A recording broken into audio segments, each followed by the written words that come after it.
there. All right, Jordan, let's get to this one. So this problem comes in, we're just calculating a derivative. Clearly it came from Jordan since I just said, hey, Jordan. All right, so there's a couple of things we have to know. We're calculating the derivative of a function that is included, or that includes the square root of x times e to the x. So first thing we need to know is that because we're multiplying two things in this function, we need to know the product rule, okay? So the product rule says y equals f of x times g of x. If it's in that form, right? If we have one thing times another thing, the first thing is going to be our f, second is going to be our g. The rule says we're going to take the derivative of the first times the second as it is and add that to the first times the derivative of the second. So g prime. So f prime g plus f g prime, or g prime f. It doesn't matter what order you multiply in. Okay, second thing we have to know that the square root of x, remember all square roots can be written as fractional powers. So this little square root is equal to x to the 1/2 power. We're definitely going to rewrite that. Remember, it's always better to do a little algebra before you do calculus. So rewrite this, make your life easier. And the second thing, or the third thing we need to know is that the derivative of e to the x is in fact e to the x. E to the x is its own derivative. It's super handy, although the proof is super long, and we're not going to do that now.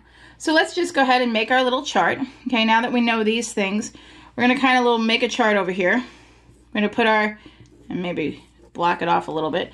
Here we're going to put our f, here our f prime, here our g, here our g prime.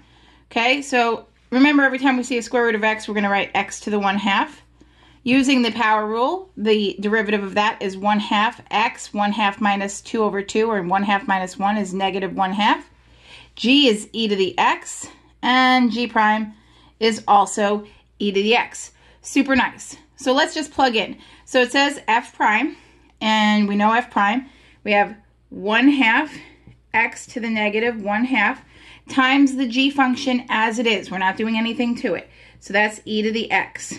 Then we're going to add to that f, the regular old first function, which is x to the 1/2, or the square root of x. Let's just keep it x to the 1/2, times the derivative of the g function, which ironically is still e to the x. Okay, so that's pretty ugly as it is. And right now, I'm kind of thinking I want to factor out this e to the x and see how well that cleans things up for me. So if I factor out e to the x, whoops, can't see that. If I factor out e to the x and I write what's left. So I still have a 1/2 x to the negative 1/2 plus x to the 1/2. And let's move these parentheses closer.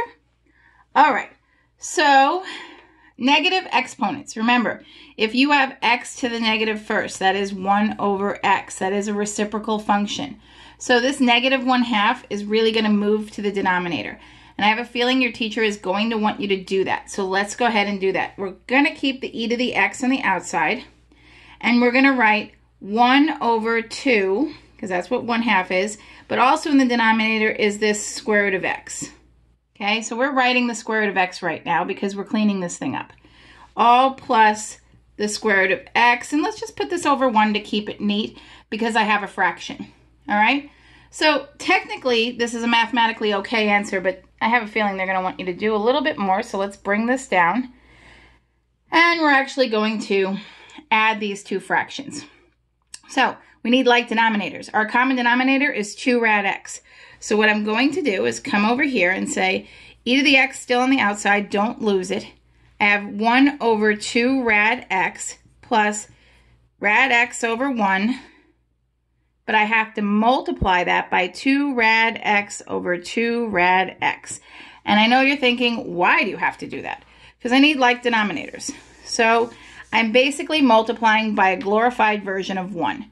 2 rad x over 2 rad x is 1, and it will give me the denominators I need. So then I get e to the x, right?